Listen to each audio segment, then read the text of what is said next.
Kasabay ng malalim na debosyon sa itim na Nazareno ang kaliwat kanang kasiyahan sa pagdiriwang ng pista. May iba't ibang handaan at meron ding namigay pa ng pera. Narito ang report.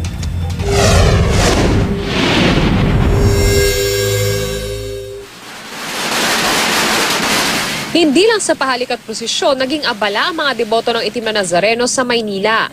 Dahil piyesta nga, mawawala ba naman ang iba't ibang kasiyahan at handaan? May mga namigay pa ng pera.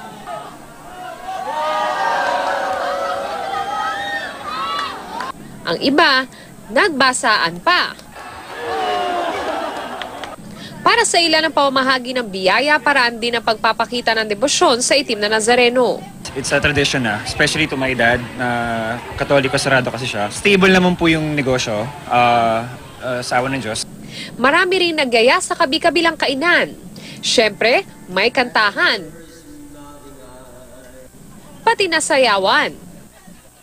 Ang mga ganitong tagpo sa pista ng Nazareno, tila pampawi sa pagod na naranasan ng ilang nakipagsiksikan sa prosesyon, kung saan muling nasaksiyan ang matinding debosyon sa Nazareno ng maraming Pilipino.